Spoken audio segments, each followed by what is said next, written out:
puji syukur kepada Tuhan Yang Maha Esa, dan salawat salam pada junjungan Nabi besar kita Muhammad. Salam. Oke. Pertama-tama saya perlu memberikan rasa hormat saya kepada teman-teman pegiat sastrawan dari berbagai negara mungkin yang datang. Terutama saya juga memberikan hormat saya yang setinggi-tingginya untuk dua pembicara kita pada malam hari ini, Prof. Irwan. Senang sekali bisa berjumpa kembali, Prof. Terakhir kita meeting di acara PPI United Kingdom itu, Prof, ya? Iya, betul. Dan kemudian juga saya untuk pertama kalinya bertemu dengan Bang Sini, hanya membaca tulisannya kemarin pas ketika proyek buku tentang wacana bahasa Indonesia. Alhamdulillah sekarang bisa bertemu langsung dengan orangnya. Masih muda ternyata Bang Sini ini ya. Oke, karena kita semua tahu bahwa dunia sekarang masih dalam kondisi waspada pandemi COVID-19, sehingga pertemuan Gaksa masih dilakukan secara virtual, dan semoga meskipun kita masih terus melakukan pertemuan-pertemuan secara virtual, tapi semoga esensinya tidak berkurang. Semoga tetap kita bisa mengambil manfaat yang besar dari pertemuan-pertemuan virtual ini. Baik, ESWA Gaksa ini merupakan program pertemuan bulanan yang dilakukan oleh Gaksa. Dalam program ini tentu saja kita akan obrolan tentang kesusastraan yang tumbuh dan berkembang, terutama di wilayah Asia Tenggara. Kita juga nanti akan mengupas bagaimana kesusastraan di Brunei Darussalam, Malaysia, Indonesia, Singapura, Thailand, dan di komunitas-komunitas lain yang bisa kita jangkau. So, malam hari ini kita menghadirkan dua pembicara yang dari beda negara dan juga beda generasi ini nampaknya, dari Malaysia dan satu dari Indonesia. Pembicara pertama akan disampaikan oleh tokoh yang sudah kita kenal akrab sekali, yaitu Profesor Dr. Irwan Abu Bakar. Ia adalah Presiden Persatuan Aktivis Sastra Malaysia, sekaligus Presiden dari Gabungan Komunitas Sastra ASEAN atau Gaksa.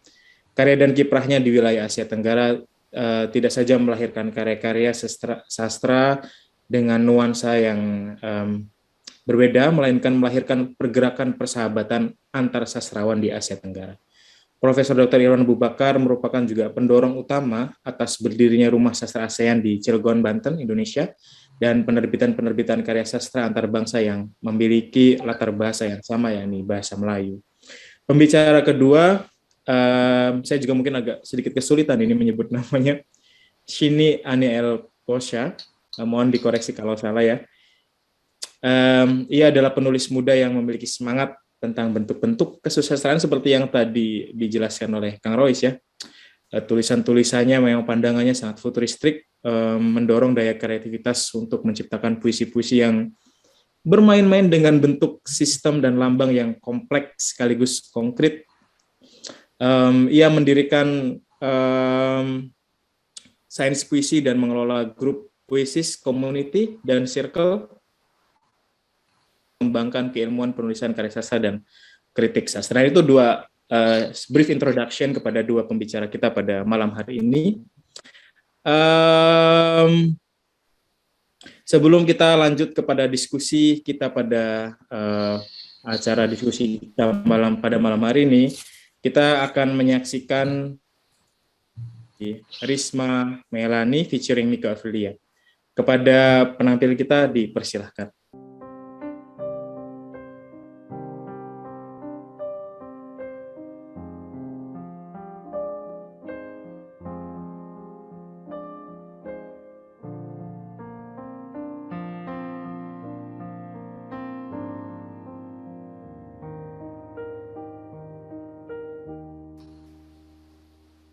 Seusai itu, senja jadi sendu, awan pun mengabu. Kepergianmu menyisakan luka dalam hidupku. Ku meminta rindu, menyesali waktu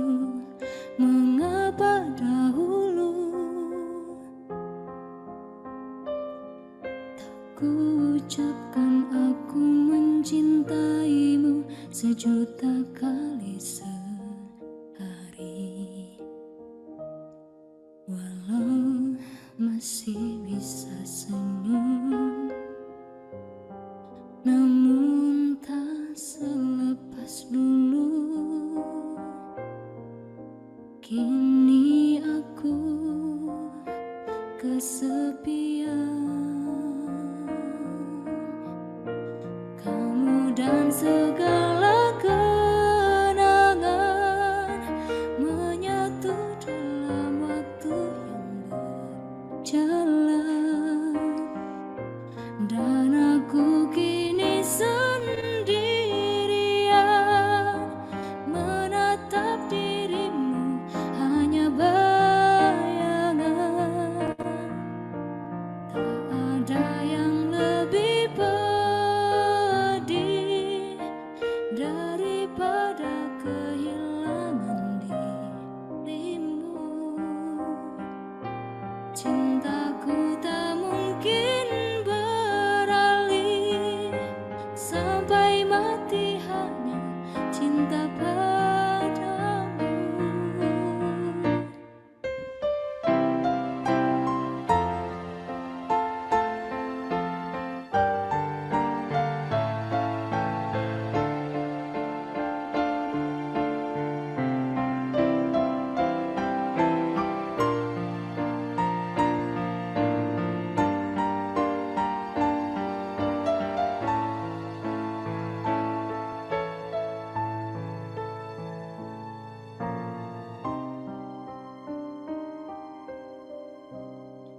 Walau masih bisa senyum, namun tak selepas dulu. Kini aku kesepian,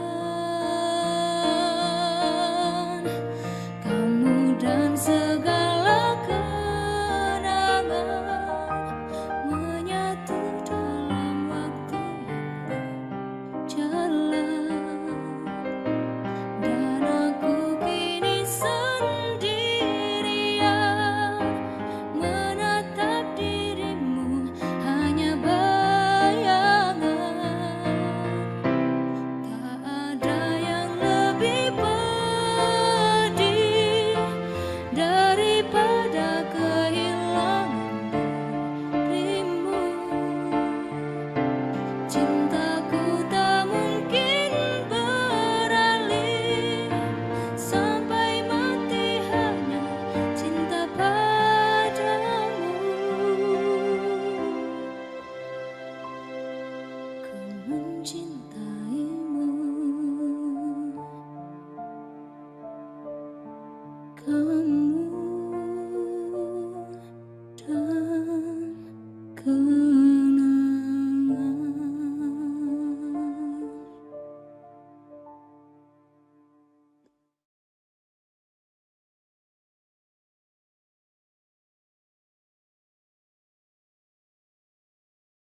Oke, demikianlah tadi penampilan dari Miko. Gaksa sebagai komunitas sastra tidak hanya berkutat dalam bidang tulis menulis, tapi juga dalam Gaksa kita juga fokus pada musik, kemudian juga seni rupa dan lain sebagainya. Dan itu penampilan salah satu penampilan tadi adalah salah satu anggota dari Gaksa yang cukup bertalenta sekali di bidang musik. Baik, kita lanjut ke acara berikutnya, yaitu pemaparan dari Profesor Dr. Irwan Abu Bakar mengenai bagaimana sesungguhnya persebaran buku di ASEAN dan apa saja kemungkinan yang dapat ditempuh oleh para sastrawan di wilayah Asia Tenggara agar karya yang lahir tidak hanya dapat didistribusikan di negaranya masing-masing, melainkan juga dapat didistribusikan di seluruh wilayah Asia Tenggara. Kepada Profesor Dr. Irwan Abu Bakar, waktu dan tempat saya persilakan, Prof. Assalamualaikum warahmatullahi wabarakatuh. Waalaikumsalam. Terima kasih saudara penerusi karena mengundang saya untuk menyampaikan sedikit ucapan pada malam ini. Di sini pun sudah agak malam, sudah mengantuk. So, saya coba sampaikan dengan seringkas mungkin apa yang nak saya sampaikan pada hari ini. Ada 3 soalan yang ditanyakan kepada saya. Ya. Soalan pertama, apakah kesan COVID-19 terhadap kegiatan-kegiatan sastra tempatan? Adakah apa-apa gangguan atau masalah yang timbul akibat dari COVID ini? Kita tahu COVID-19 telah menyerang kita lebih setahun, ya, sejak Mac tahun lepas. Sekarang sudah Disember. So, dengar ya, saya cakap. Boleh dengar? So, COVID nampaknya telah mempengaruhi hidup kita. Pada mulanya saya rasa COVID telah menyebabkan kita terperanjat sedikit dan kita amat terganggu, tidak tahu apa yang kita buat. Tapi akhirnya kita come back to our senses dan kita mula bergerak seperti biasa kecuali tidak dapat melakukan pertemuan fizikal. Misalnya bulan 12 lepas yang lalu kami bercadang untuk pergi ke Indonesia untuk membuat persembahan dan melihat persembahan sastra di Indonesia, tetapi terganggu oleh kemunculan virus COVID ini dan menyebabkan program-program seperti itu tidak dapat dilaksanakan. So itu satu pertama yang kita hadapi, yang masalah COVID ini telah membawa suatu cara hidup baru, bukan sahaja kepada masyarakat umum, tetapi kepada kegiatan-kegiatan sastra juga.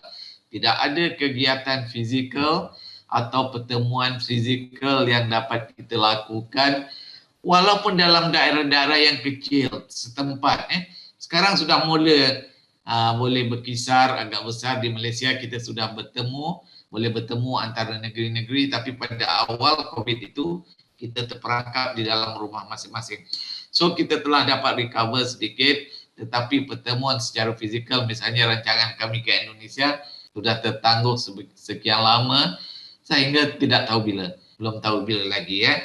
Cuma alhamdulillah dari segi penerbitan buku, dari segi penerbitan karya, terutama sekali di alam cyber, sebenarnya itu kegiatan GATSA, menerbitkan karya di alam cyber.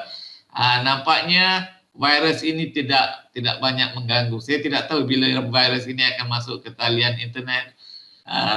Tapi selagi virus ini tidak meresap masuk ke talian internet dan mengganggu interaksi internet, kita dapat bergerak seperti biasa. Dan sebenarnya memang itu sistem pergerakan GATSA. Kita menghubungkan karya-karya sastra melalui internet, menerbitkan di portal-portal di internet, dan nampaknya COVID ini tidak berapa mengganggu buat masa ini. Dan kami meneruskan karya-karya kami, dan kami juga akan meneruskan sayembara-sayembara yang telah kita adakan dari semasa ke semasa. Dan nyata sekali sayembara-sayembara yang kami adakan setakat ini mendapat sambutan yang agak baik daripada ke-5 negara ASEAN yang menyertai GATSA. Itu saya rasa suatu perkembangan yang agak baik, di mana kita dapat mengalahkan COVID-19 dalam melaksanakan kegiatan sastra kita. Kedua, saya rasa dalam interaksi online merupakan kegiatan yang telah kita plan, telah kita rancang dari awal. Jadi kegiatan sastra tidak sangat terganggu oleh apa yang berlaku di alam nyata, misalnya kemunculan COVID dan sebagainya. Sebab dari awal memang kita sudah rancang bahawa program kita banyak tertumpu di online, dan kebanyakannya berlaku di WhatsApp atau di portal-portal. So kita keluarkan karya di grup-grup WhatsApp, kita berinteraksi, bercakap di grup WhatsApp, dan kita salingkan karya-karya kita ke portal-portal di wordpress.com dan sebagainya. So karya-karya kita dapat berjalan dengan baik. Alhamdulillah, apa yang kita rancang sebenarnya tidak dapat diganggu oleh kemunculan virus-virus ini, kecuali kita terpaksa bekerja di rumah, di bilik masing-masing saja. Ya, kemudian pengedaran karya antara negara juga alhamdulillah telah dapat kita laksanakan semula. Misalnya buku-buku yang kita terbitkan di Indonesia boleh saja sekarang kita edarkan secara pos ke negara-negara ASEAN yang lain. So saya rasa kegiatan seperti ini membuatkan kita rasa terus hidup di dalam bidang sastra, terutama sekali bagi I-Sastra dan Gaksa. Ini merupakan suatu kejayaan kita kerana kaedah yang kita gunakan untuk berkarya dan menyebarkan karya telah dapat kita teruskan walaupun dalam suasana serangan-serangan seperti yang dilakukan oleh COVID. Dan COVID ini pun banyak bentuknya, ada yang COVID berbentuk manusia pun ada, tapi itu pun dapat kita atasi dengan agak baik. Itu secara ringkas ya. Terima kasih. Baik, terima kasih kepada Profesor paparannya. Tadi sempat dibincangkan oleh Profesor Doktor bahwa ternyata COVID ini tidak terlalu progres ataupun aktivitas dari Gaksa, terutama dalam bidang penerbitan, karena memang dari awal Gaksa sendiri sebenarnya sudah dirancang programnya berdasarkan online, WhatsApp atau melalui portal-portal internet yang lainnya, sehingga COVID-19 yang memang mengharuskan kita bertemu secara virtual ini tidak terlalu mengganggu atas karya-karya atau aktivitas kekaryaan di Gaksa itu sendiri. Tadi juga sempat disinggung sedikit soal persebaran karya dari negara-negara. Kata Prof tadi sangat memungkinkan sekarang by post, misalnya dengan mengedarkan karya-karya dari satu negara ke negara lain. Mungkin dari pemaparan Prof tadi, teman-teman semua ada yang disampaikan, disimpan, ada yang mau ditanyakan, disimpan saja dulu pertanyaannya, nanti di bagian akhir kita bisa tanyakan. Baik, sebelum ke pembicara berikutnya, yaitu Bang Sini, ada penampilan pembacaan puisi dulu dari deklamator muda, yakni dari Bima Setiawan dan Koko Wahyudi. Nah, untuk penampilan pertama, kami persilahkan kepada adik kita Bima Setiawan. Silakan. Sajak Tanah Banten, karya Kiai Haji Mukti Jaya Raksa.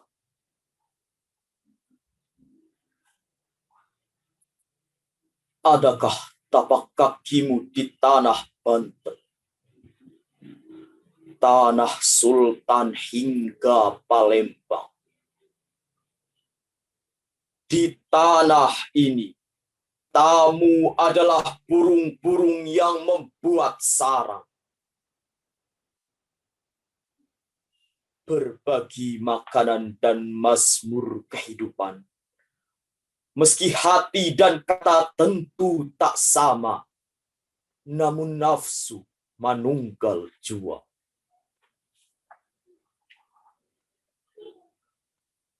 Bila hasrat singgah di saat jumpa, nampak wajah merona bertukar senyuman, birahi pun mendesak persetubuhan.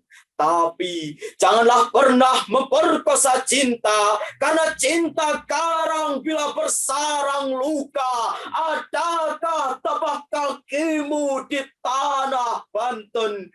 Cahaya kian merencam, kejayaan menghilang terhempas waktu. Namun keraton, kelenteng, pura dan benteng masih bisa dibaca, masih terus dibaca.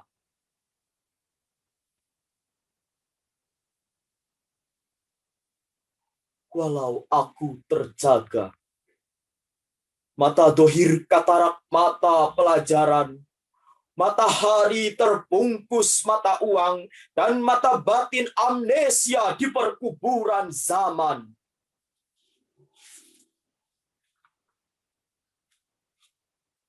Adakah tapak kakimu di tanah Banten?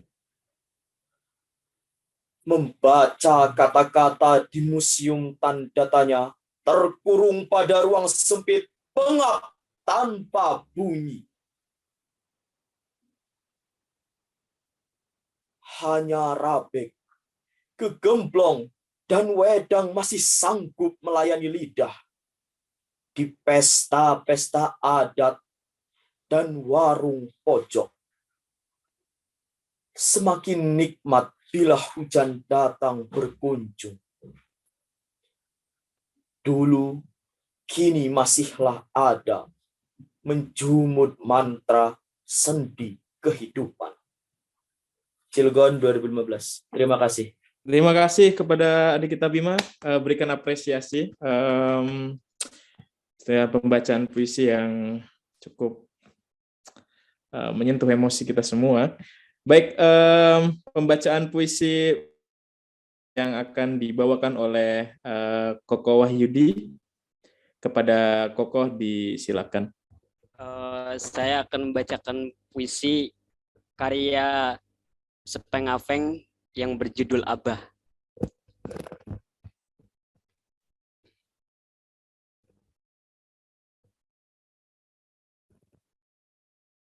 Abah.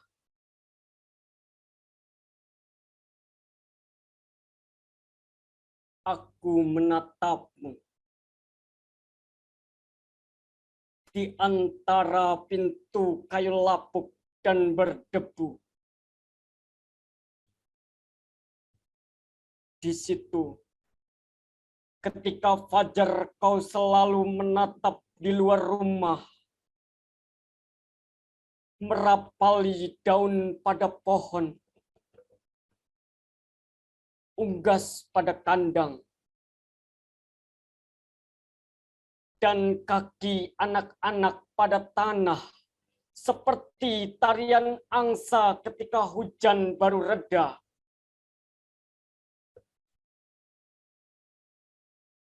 Aku tahu ada yang kau rindu sepanjang galur usia yang mengantar anak-anakmu dari rumah, juga kisah keperkasaan waktu muda dalam pertaruhan yang kau namai khidmat kehidupan.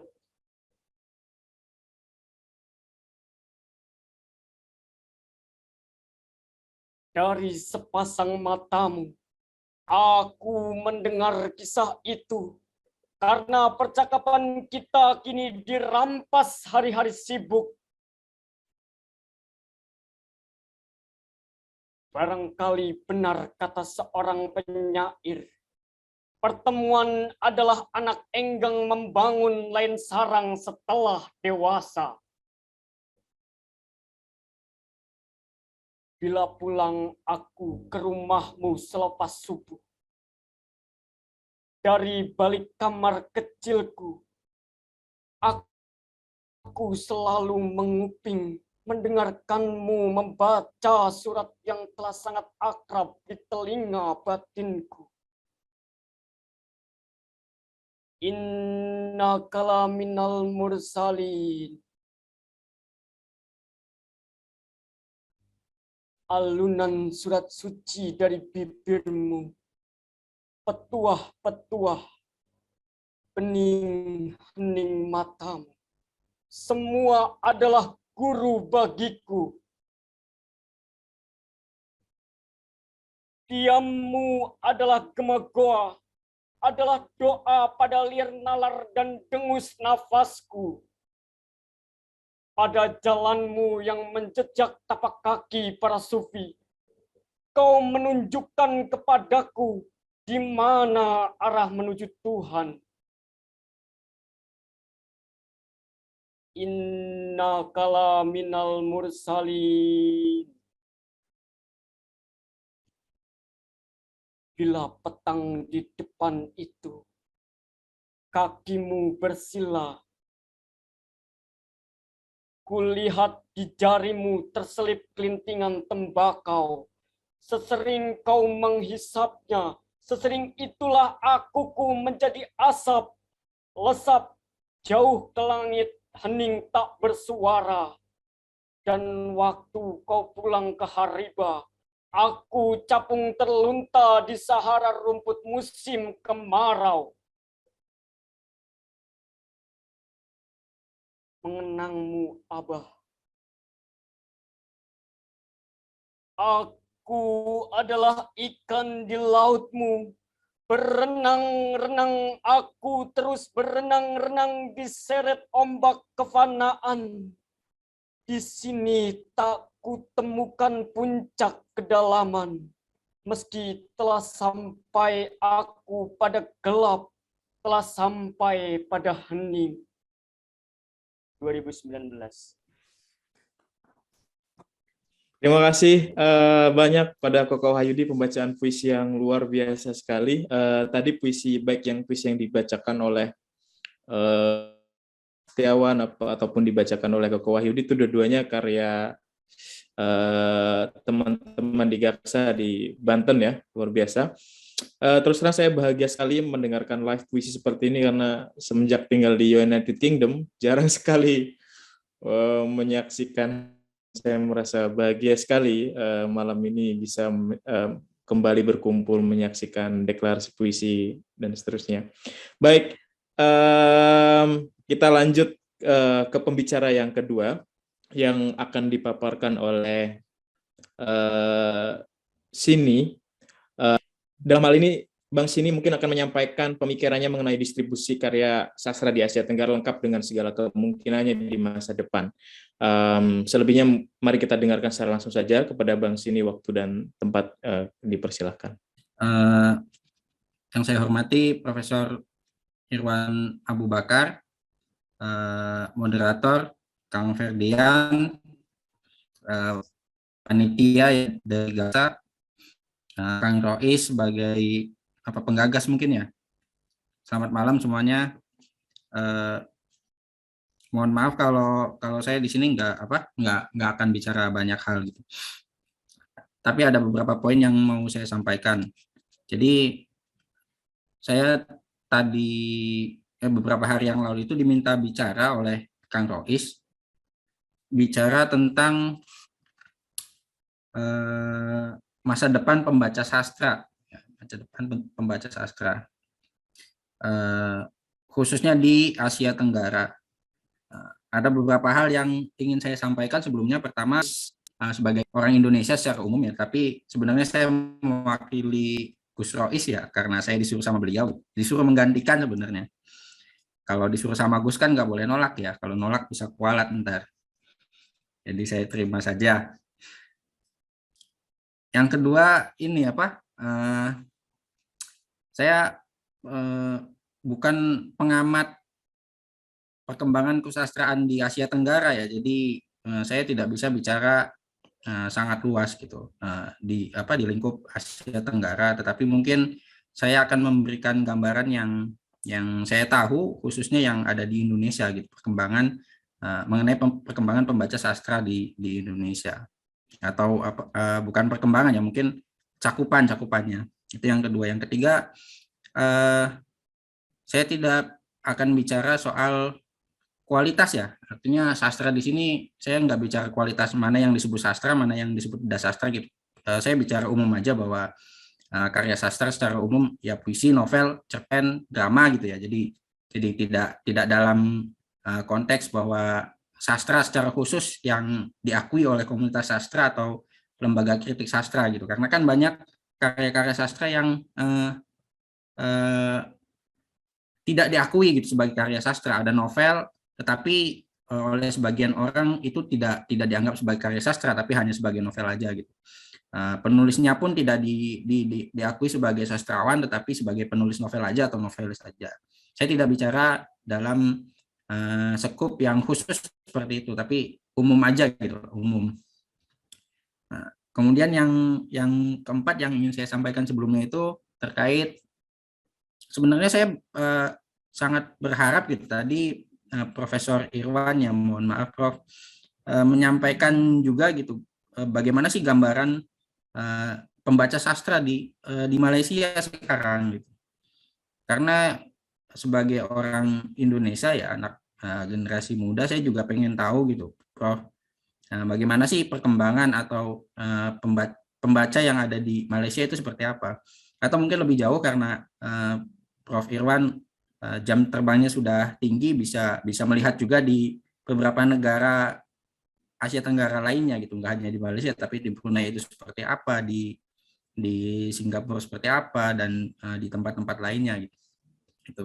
Karena yang saya tahu itu Prof, sejauh yang saya tahu beberapa komunitas, meskipun saya tidak mengamati secara khusus, komunitas-komunitas atau yang biasa membuka relasi dengan komunitas yang ada di Indonesia itu biasanya orang-orang yang sudah dewasa gitu ya, atau orang-orang yang sudah sepuh, sudah punya pengalaman gitu. Jarang sekali saya menemukan anak muda ikut gabung di situ, Prof. Jadi saya termasuk orang yang cukup buta gitu mengenai perkembangan sastra di Asia Tenggara, Malaysia atau Asia Tenggara secara umum seperti apa. Khususnya anak-anak mudanya itu seperti apa. Nah, itu yang mungkin nanti saya minta Profesor Irwan bicara kembali gitu soal itu ya. Nah, itu catatan sebelum saya mulai. Nah, di sini saya ingin coba bicara soal pembaca sastra di Indonesia secara umum ya. Ada beberapa poin, yaitu mengenai siapa sih pembaca sastra di Indonesia.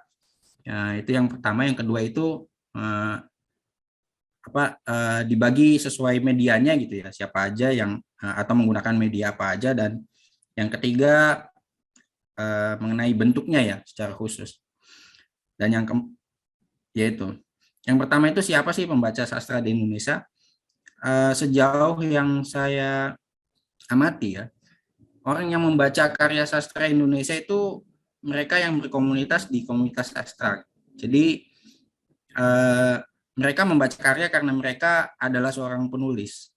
Mereka membaca karya sastra karena mereka memang bergelut di dalam komunitas sastra di Indonesia. Jadi mau tidak mau mereka memang membaca sastra dari situ, atau mereka punya kepentingan untuk membaca karya sastra karena memang berkomunitas satu sama lain sebagai penulis khususnya, bukan sebagai pembaca.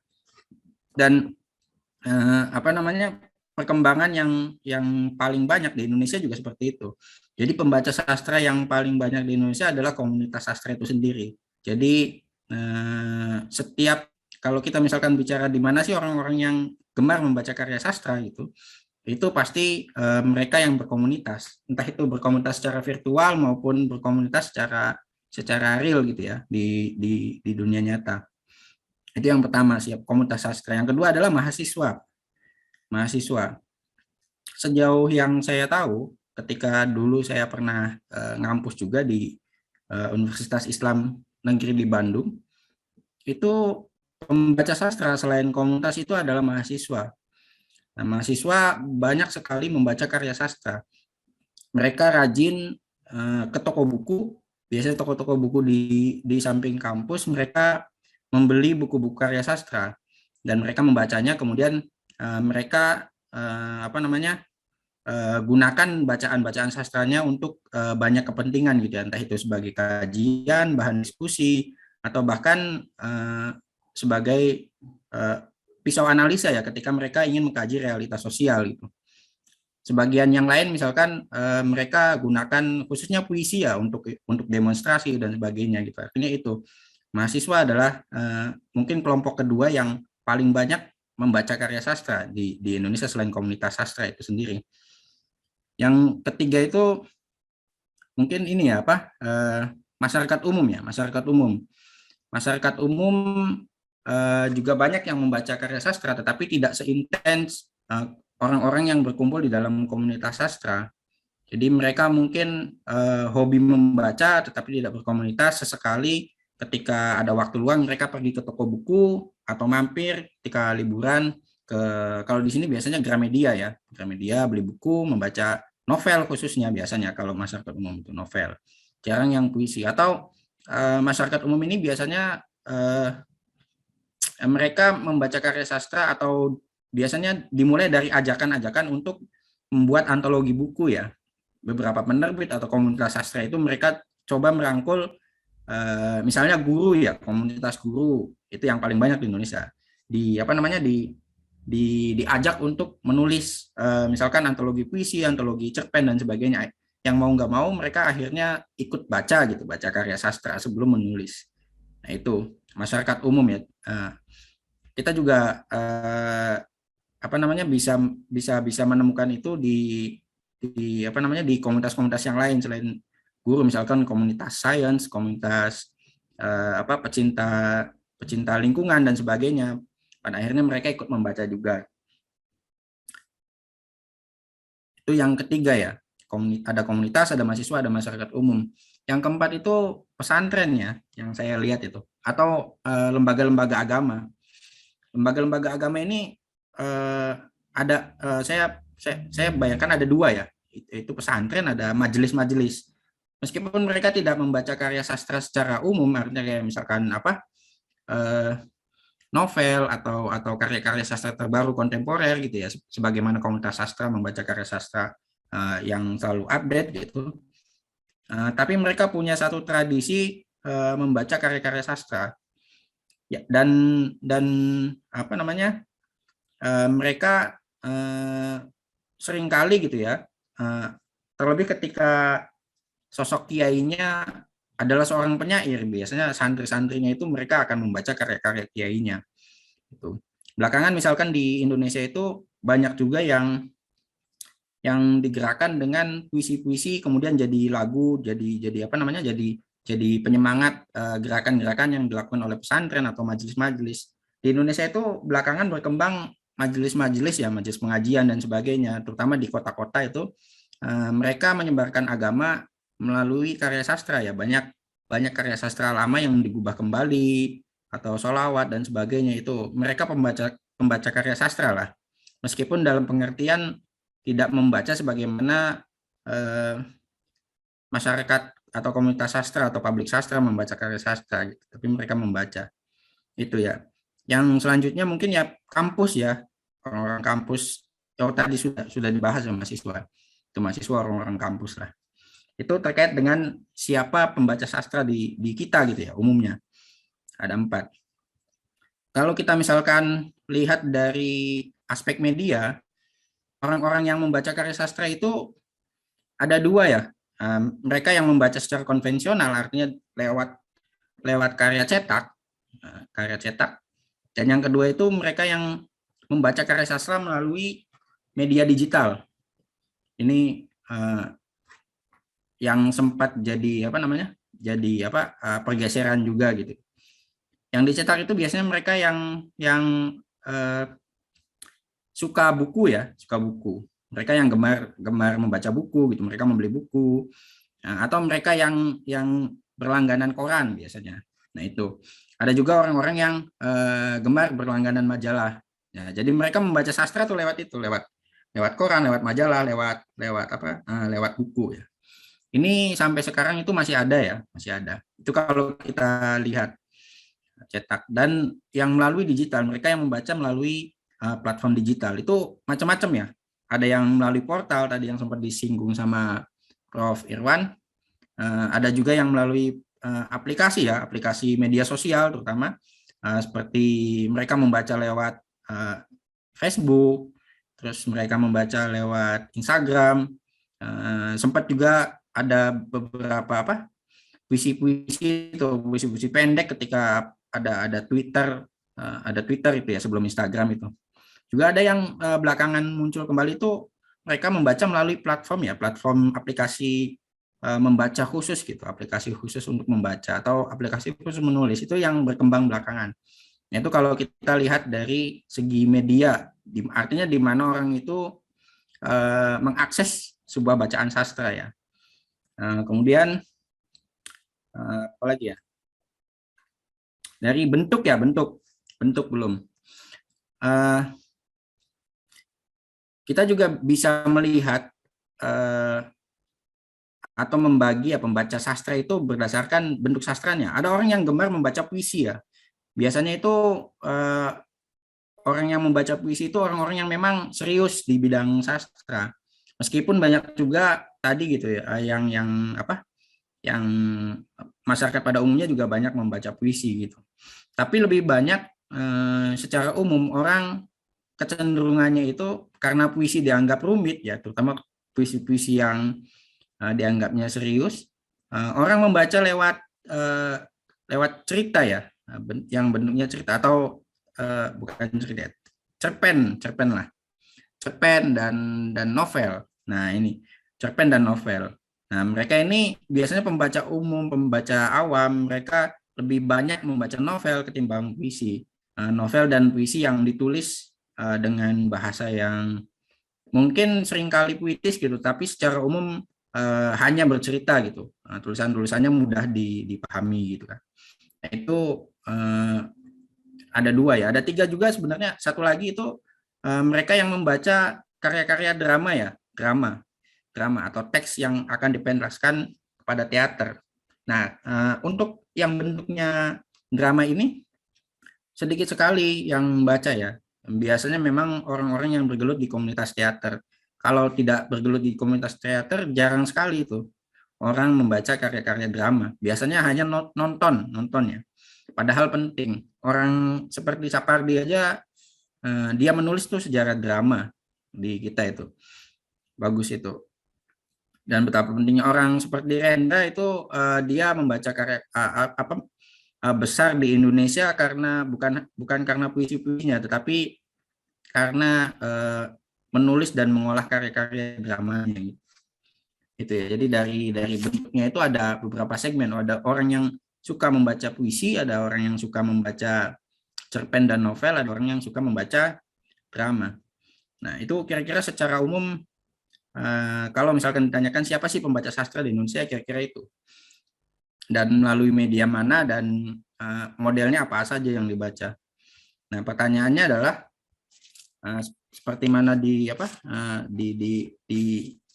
dicantumkan di dalam judul diskusi kali ini gitu ya.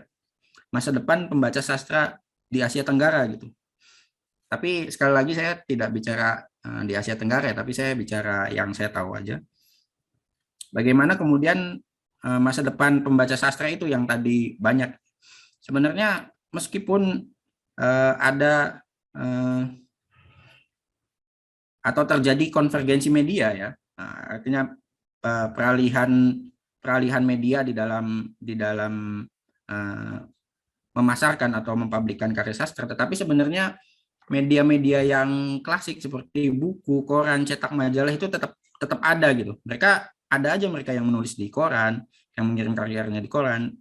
Masih banyak juga yang menulis karya-karyanya atau mengirim karyanya di majalah. Dan bahkan di buku. Karena memang ada orang yang sangat mencintai buku dan tidak bisa hidup tanpa buku gitu. Bukan buku dalam pengertian tulisan, tetapi buku dalam pengertian fisiknya ya. Artinya mereka itu merasa tidak atau belum merasa membaca kalau belum memegang buku. Dan beberapa alasan lah kenapa mereka tidak beralih dan tetap masih memilih buku. Kalau saya sendiri sebenarnya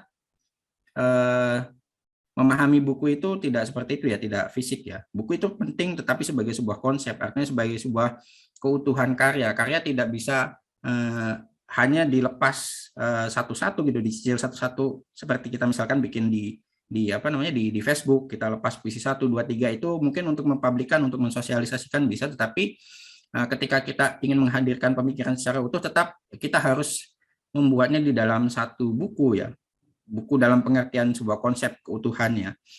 Jadi itu tetap masih ada gitu. Nah kemudian yang sekarang banyak berkembang adalah yaitu tadi media sosial. Media sosial sangat ramai. Twitter pernah ramai juga dengan puisi-puisi pendek ya, tapi ya sekilas udah udah nggak populer lagi, terlebih setelah ada Instagram ya. Jadi puisi-puisi pendek tuh lebih banyak ditulis di Instagram atau diupload di Instagram anak-anak zaman sekarang itu. Karena mungkin di Instagram bisa teksnya lebih panjang, ada sliding, ada visual, ada macam-macam gitu. Itu lebih interaktif dan mereka bisa sambil berbagi story juga di situ, bisa bikin quote dan sebagainya gitu. Yang agak panjang ya di Facebook itu. Di portal-portal banyak diupload puisi-puisi atau karya-karya sastra dan sebagainya, tetapi tetap itu hanya sebagai sebagai arsip ya. Perputarannya tetap di media sosial. Dan yang paling banyak berkembang mungkin yang dianggap sebagai masa depan untuk karya sastra itu sebenarnya di aplikasi karena hampir semua orang sekarang beralih kepada aplikasi ya, aplikasi membaca atau aplikasi menulis. Ada beberapa hal yang bisa dilakukan di aplikasi itu dan tidak bisa diperoleh di Facebook misalkan. Ya, ada sistem membaca, kemudian dengan membaca kita mendapat poin, dengan kita menulis kemudian makin banyak pembacanya. Di sana dibuatkan sistemnya untuk mendapatkan poin yang bisa ditunaikan gitu pada akhirnya. Nah, di situ akhirnya orang banyak berbondong-bondong beralih ke aplikasi. Meskipun lagi-lagi kalau kita lihat komunitas sastra secara umum yang disebut sebagai komunitas sastra yang beneran gitu, masih lebih banyak mereka mengupload karyanya di Facebook ya, di Facebook atau lewat buku. Di aplikasi sudah ada banyak yang menggunakan itu, tetapi belum banyak. Biasanya justru mereka yang ini khususnya puisi ya. Puisi itu jarang sekali saya temukan di aplikasi-aplikasi itu. Biasanya mereka penggemar cerpen dan novel. Mungkin itu ya, kalau misalkan ditanya bagaimana sih pembaca sastra di Asia Tenggara ke depan, saya kira akan kecenderungannya itu akan ada dua ya. Yang satu yang akan bertahan lama itu di Facebook, karena kemarin itu sempat ada pengumuman dari Mark Zuckerberg itu bahwa Facebook akan ada pembaruan sehingga orang yang tadinya agak lesu ya, sudah mulai lesu dengan Facebook, bergairah kembali untuk masuk ke Facebook. Bahkan saya sempat ngelihat iklan itu Atta Halilintar yang seorang YouTuber tiba-tiba bikin fanpage di Facebook gitu. Artinya di sana ada sesuatu yang akan hadir baru. Artinya Facebook akan memperbaharui pola relasinya dan komunitas sastra pasti akan berkembang di situ kemungkinan. Dan yang tadi yang melalui platform digital, karena di sana ada disediakan ini ya bisnis modelnya gitu. Jadi ada bisnis modelnya yang bisa mengganti pola bisnis model yang konvensional melalui buku yang repot sekali gitu. Ketika kita mau membaca buku, kita harus membelinya, harus menunggu, harus dikirimkan ke mana, harus di packing dan sebagainya. Kalau lewat aplikasi itu nggak harus kayak gitu. Mungkin itu ya pengantar dari saya. Dan tadi mohon maaf Prof, saya pengen minta gambaran juga bagaimana sih gambaran pembaca di Malaysia itu. Terima kasih ya Prof. Baik, terima kasih Bang Sini atas pemaparannya. Menarik sekali, di benak saya juga memunculkan beberapa pertanyaan yang mungkin nanti bisa didiskusikan dengan Bang Sini. Kalau misalnya tadi Bang Sini menggambarkan sebetulnya siapa pembaca sastra kita, terutama di Indonesia ya tadi, saya melihatnya justru kalau dari poin-poin yang digambarkan oleh Bang Sini tadi, pembaca sastra tuh masih cenderung elitis, maksudnya pada dibaca oleh orang-orang tertentu saja, tidak membumi. Bang Rois ini kan mungkin juga di Cilegon termasuk orang yang elitis ini. Ya betul, memang dari dulu ya kita kan ada sempat, kalau tidak salah itu di Banten itu ada Pak Golagong itu ya, menggemakan literasi ya di Indonesia gitu. Nah memang literasi di sana juga ada yang bacaan secara umum ya, artinya semua orang yang penting membaca gitu, karena orang membaca itu kan beda-beda preferensinya ya. Ada yang sebagai petani mereka perlu membaca tapi bukan karya sastra gitu, tetapi hanya orang-orang khusus tertentu yang memang membaca karya sastra. Biasanya orang yang ingin mendapatkan cita rasa seni gitu ya di dalam membaca, biasanya mereka mengambil karya sastra. Dan itu memang dari dulu, dari sejak zaman Pujangga Baru atau Pujangga Lama gitu, bahkan zaman Hindu Buddha, yang namanya pembaca sastra itu pasti kalangan terdidik ya, terutama kalangan umum itu jarang sekali. Meskipun sekarang kan kita ada peralihan banyak itu ya di Instagram itu tadi, paling di quote-quote atau puisi-puisi pendek lah, petikan-petikan, novel dan sebagainya mungkin gitu. Betul, meskipun sekarang teknologi kan semakin dekat menyentuh pada masyarakat lapisan bawah, dan kita punya chance yang besar untuk mempromosikan sastra melalui teknologi misalnya. Tapi tetap pada akhirnya juga meskipun masyarakat sudah lompat ke teknologi, tapi ya preferensi tetap sama gitu. Preferensi untuk membacanya mungkin tidak jauh berbeda, ya mungkin nanti bisa didiskusikan lebih lanjut ya. Oke, baik, sebelum ke pertanyaan para hadirin semua yang mau bertanya, saya mau kembali ke Prof dulu, Prof. Tadi Bang Sini sempat menyinggung tentang bagaimana sih sebetulnya perkembangan pembaca sastra di Malaysia ataupun di beberapa negara yang kita tahu semua pengalaman Prof sudah banyak sekali di berbagai negara, khususnya di Asia Tenggara. Bagaimana sebetulnya Prof perkembangan pembaca sastra di negara-negara ini? Saya juga tertarik sekali ingin tahu, Prof. Masih mute, Prof. Mohon maaf. Oke, terima kasih atas pertanyaan itu. Perhatian saya dapati sekarang bahwa bidang sastra telah mulai diminati sekian lama oleh orang-orang yang bukan dari bidang sastra itu sendiri. Pada hari ini kita telah mengajarkan suatu konsep baru, whole brain thinking. Orang yang tidak lagi berpikir dengan otak kanan atau otak kiri, tetapi orang yang berpikir dengan keseluruhan otaknya, whole brain thinking. Dengan sebab itu, kita dapati sekarang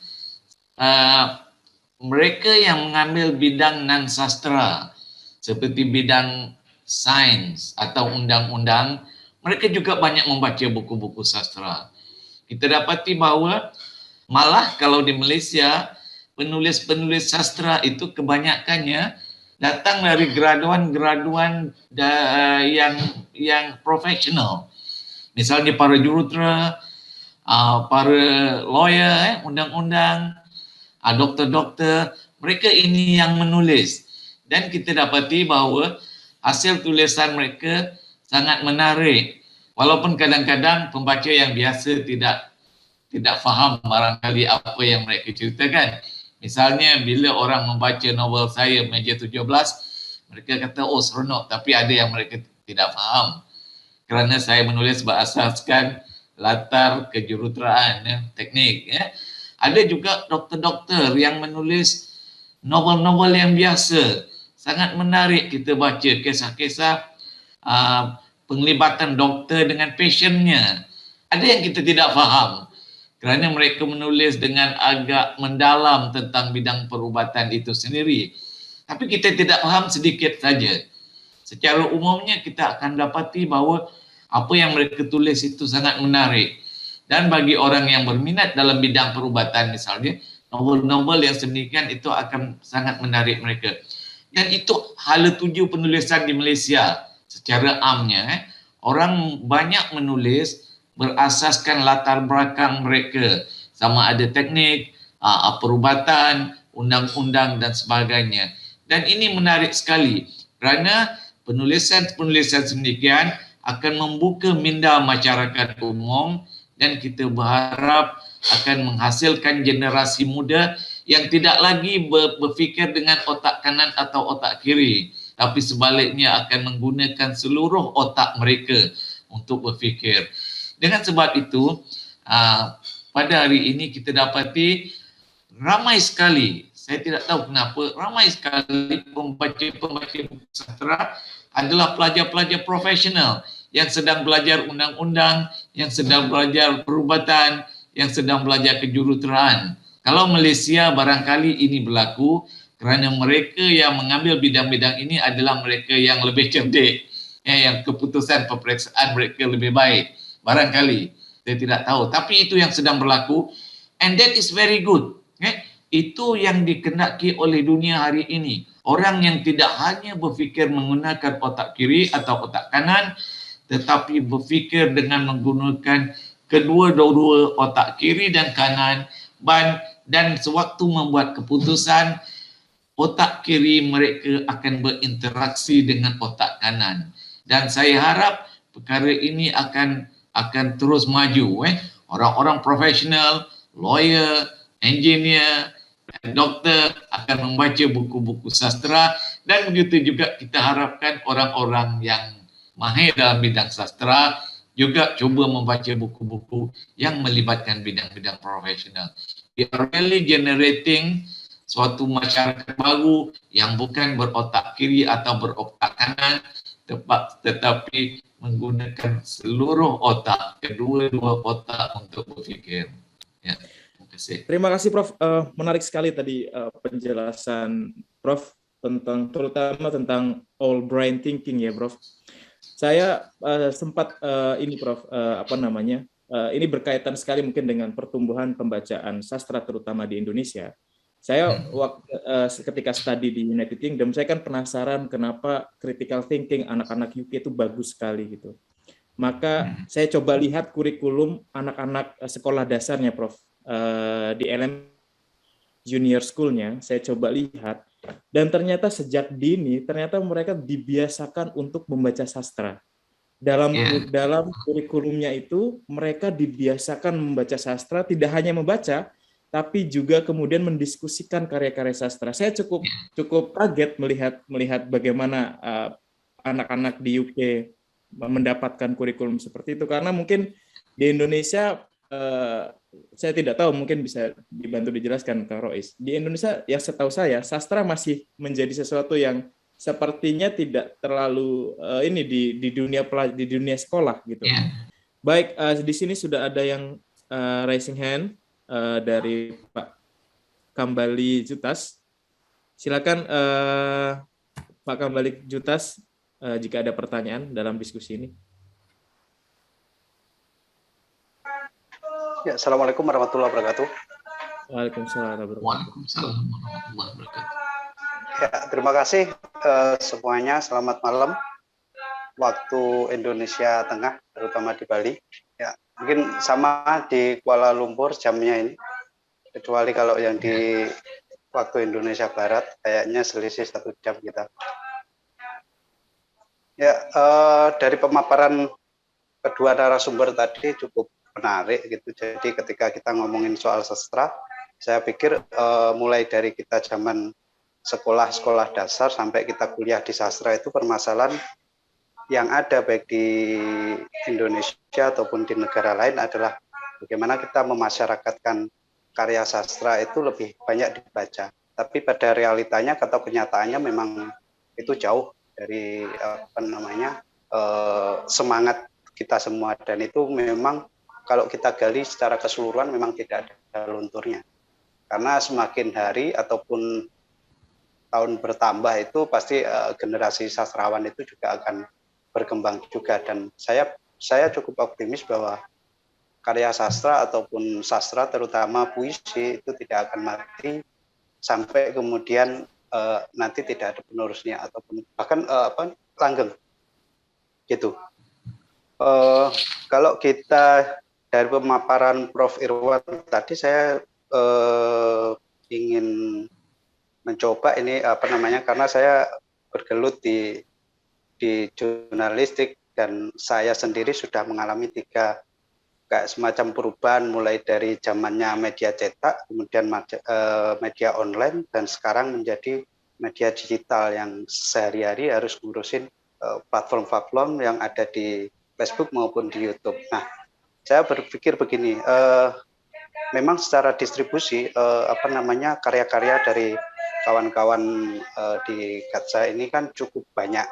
Nah, ketika mendokumentasikan itu kan ada di fanpage blog ataupun di Facebook.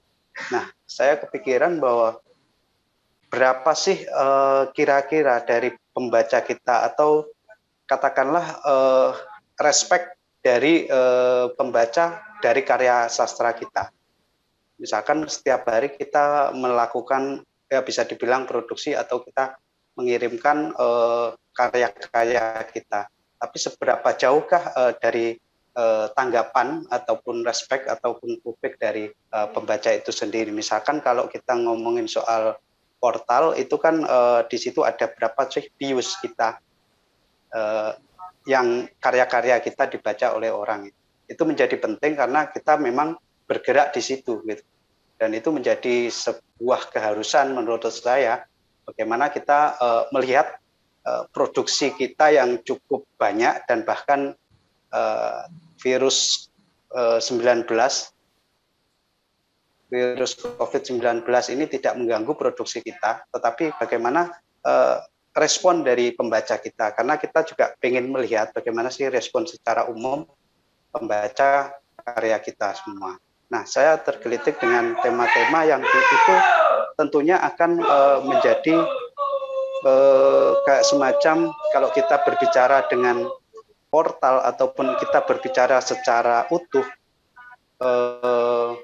di portal itu kan ada beberapa keyword ataupun mesin pencarian yang itu harus misalnya kita selaraskan, misalkan di dalam bulan ini apa sih yang harus kita kemukakan, misalkan di bulan Desember Hari HAM Dunia, mencoba mengangkat tema-tema yang kemudian itu dijadikan satu kesatuan yang itu bisa menjadi menarik, kemudian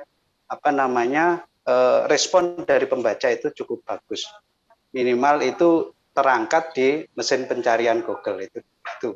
Nah, kemudian kepada Bang Zini tadi banyak dijelaskan tentang siapa pembaca karya sastra di Indonesia, terus kemudian perkembangan sastra di Indonesia, dan tentunya kalau di pesantren mungkin dan lain sebagainya, bahkan di mahasiswa, di kalangan mahasiswa, kalau di komunitas sastra itu secara otomatis karena hampir setiap hari katakanlah diskusinya atau ngomongnya itu adalah karya sastra.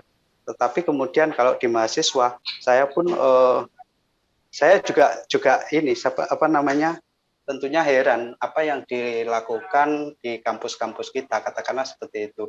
Karena di kampus kita itu kita masih menggunakan cara-cara lama, katakanlah kalau kajian itu pasti menggunakan kajian karya sastra yang bujangga lama bahkan, dan itu menjadikan sebagai tugas akhir. Nah, sedangkan perkembangan sekarang itu kan jauh. Ketika kita ngomongin soal analisis skripsi katakanlah, itu kan yang dibahas paling ya bujangga lama, dan itu tanda kutip bahwa karya bujangga lama itu adalah yang disakralkan, sedangkan karya-karya populer itu kan jauh lebih berkembang.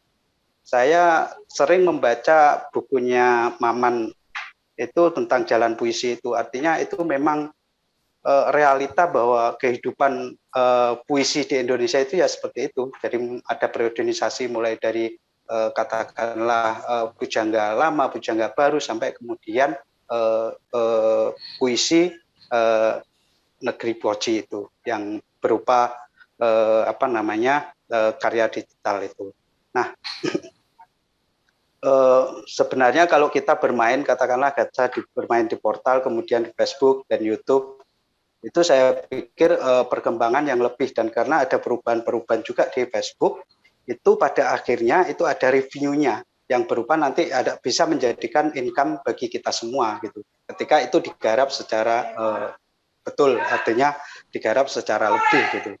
Artinya mulai misalkan dari fanpage kita yang lebih mengarah kepada revenue nanti gitu. Terus saya cukup senang ketika kita semua itu masih mempunyai visi dan misi yang sama, yaitu masyarakat puisi, sehingga saya tutup optimis bahwa puisi ataupun karya sastra akan hidup selamanya. Terima kasih atas waktunya. Salam hormat saya dari Bali. Terima kasih. Sama-sama. Terima kasih Mas Kambalijitas. Saya pikir tadi sebuah wacana yang menarik, yang jelas, dan bukan pada semacam pertanyaan ya, tapi semacam additional discussion lah, tambahan diskusi dengan wacana yang berkembang. Mungkin sebelum nanti ditanggapi oleh Profesor Irwan Abu Bakar atau Bang Zini tentang apa yang telah disampaikan oleh Bang Jitas tadi, saya mungkin akan ke Dr. Fadil terlebih dahulu untuk menanggapi diskusi yang sudah tadi kita laksanakan. Dr. Fadil sudah bisa terkoneksi ya? Salam selamat semua. Terima kasih kerana jemput saya malam ini untuk sama-sama kita cakap tentang mereka yang yang membaca ataupun menyertai dalam bidang kesusahaan. Seperti mana yang semua sedia maklum bahawa bidang sastra ini yang sebenarnya sebelum ini bukan satu bahan bacaan yang digunakan oleh golongan ilmuwan dulu. Kalau dari segi agama, ilmuwan Islam dulu memang sebenarnya menggunakan bidang sastra untuk menyampaikan perkembangan agama. Tapi bukan bidang agama Islam sahaja, agama lain pun menggunakan bidang sastra untuk menyampaikan sesuatu. Tapi sekarang apa yang menyebabkan golongan yang dengan bidang sastra ini agak terpencil adalah bidang sastra ini untuk menyelesaikan tentang satu perkara saja, sama ada dalam bidang puisi, dalam bidang cerpen, dalam bidang novel sahaja. Kita tidak mencakupi tentang kreativiti lain yang melibatkan daya pemikiran ataupun kisah-kisah cerita yang melibatkan seperti mana perkembangan sekarang ini kita sampai boleh pergi kepada puisi-puisi yang melibatkan sains, teknologi. Itu adalah salah satu langkah yang terbaiklah. Jadi kita tidak boleh lagi berada pada tahap yang lama. Kita perlu ke depan untuk mencakupi semua bidang untuk diceritakan dalam bahasa sastra. Oleh itu, ini apabila kita buat secara macam itu menyebabkan golongan terutamanya pelajar-pelajar di institut pengajian tinggi, sama ada di universiti, di kolej semua akan minat untuk membaca benda ini. Dan kita perlu sebarkan benda inilah secara meluas dalam internet, dalam social media secara maya ini sebaik yang mungkin supaya benda ini dapat dilihat, dapat didengar, dapat dihayati oleh semua lapisan masyarakat yang menggunakan media ini. Dan kita perlu pastikan jugalah bahawa di sini kita masih lagi mempunyai kemahiran, mempunyai keistimewaan tertentu. Sepertinya di Indonesia ada bahasa Indonesia, di Malaysia menggunakan bahasa Melayu. Tetapi apa yang kita lihat pokok bicaranya di sini adalah untuk mematabatkan bahasa itu. Mematabatkan bahasa itu iaitu pokok bahasa itu sendiri. Nah, seperti mana bahasa Inggeris dapat mencakupi semua bidang. Tapi kita masih lagi menghaskan bahasa sama ada bahasa Malaysia ataupun bahasa Melayu ini hanya untuk bidang sastra sahaja digunakan. Sepatutnya bidang bahasa ini apabila didapat mencakupi semua bidang, dia akan melahirkan pembaca-pembaca yang global daripada semua pihak. Jadi, ini adalah salah satu tanggungjawab yang perlu kita ambil, memastikan bidang sastra ini dapat membicarakan semua peringkat bidang ilmu yang ada sekarang ini.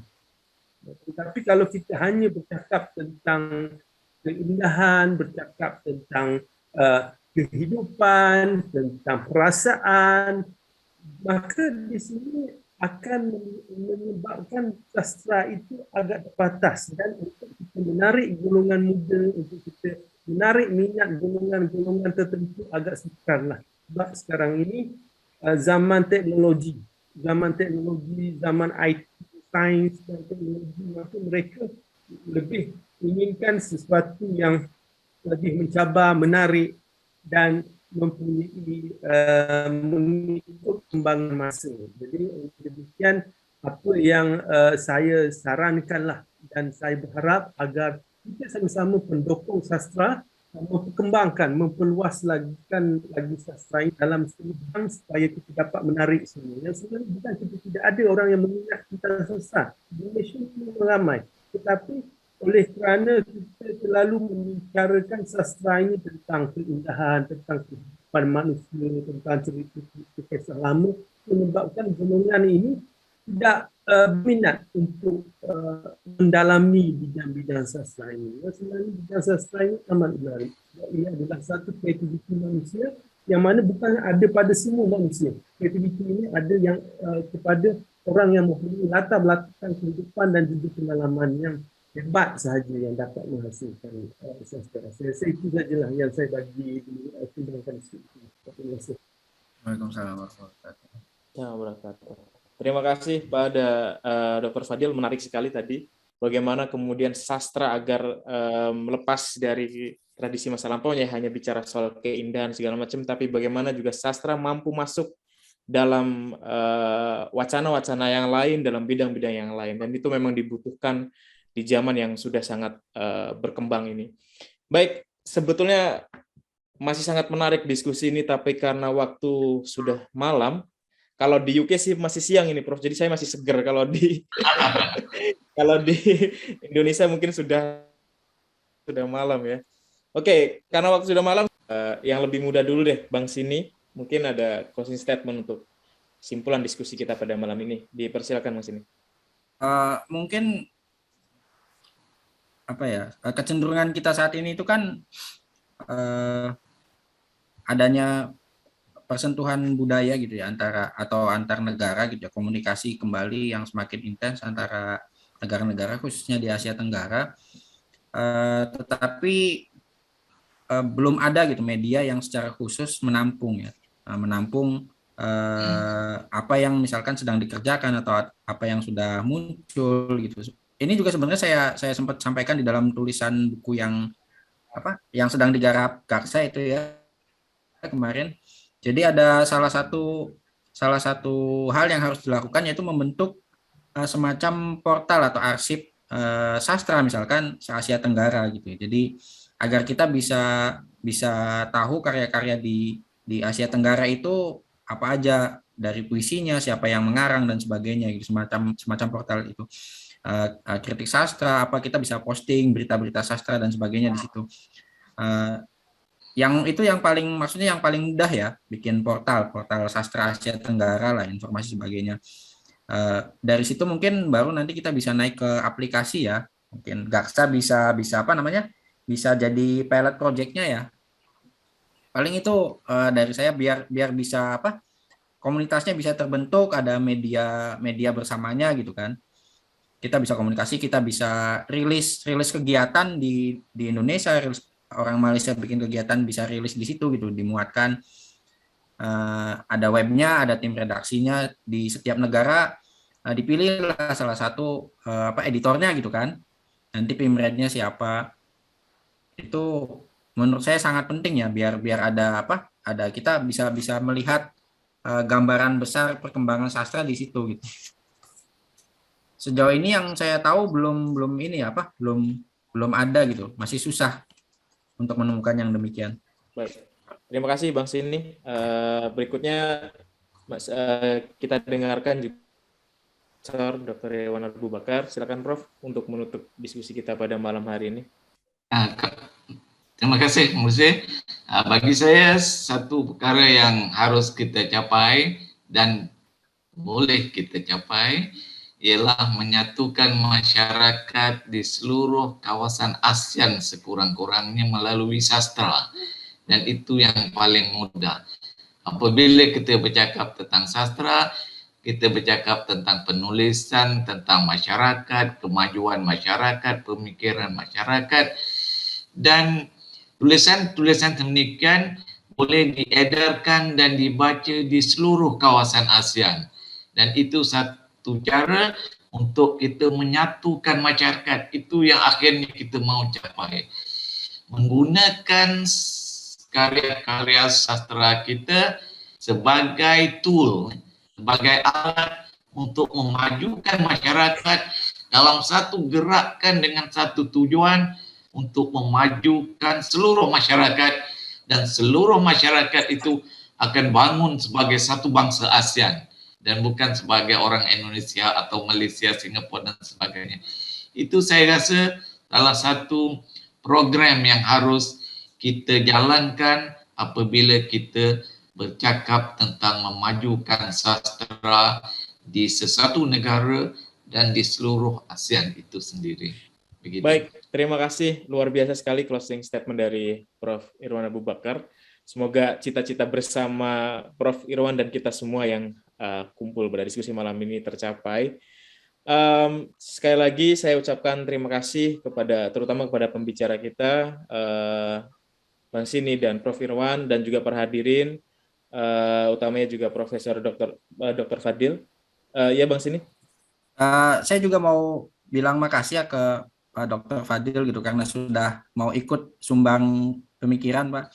Dan kebetulan ini juga saya sama Pak Dr. Fadil ini sudah membangun komunikasi dan membuat antologi bersama, tetapi belum pernah sempat ada pertemuan seperti ini gitu. Dan kebetulan ada acara Gaksa, kita bisa ngobrol kayak gini. Pak Fadil, salam kenal Pak Fadil. Dan terima kasih udah ikut urun pemikiran di sini. Ya, Baik, sama-sama. Saya juga mengucapkan terima kasih pada Pak Fadil yang tadi sudah memberikan wawasannya terhadap kita semua, dan Bang Kambali Jutas juga tadi sempat memberikan wacana diskusi pada kita semua, juga saya ucapkan banyak terima kasih. Mengembirakan sekali diskusi pada malam hari ini. Sekali lagi, saya yang sudah lama tidak berbincang-bincang pada malam hari ini. Berikutnya saya minta mohon maaf apabila dalam keseluruhan acara ini ada salah-salah kata yang saya ucapkan. Saya mohon maaf kepada para hadirin semua, dan sekali lagi saya ucapkan terima kasih kepada semua yang telah hadir.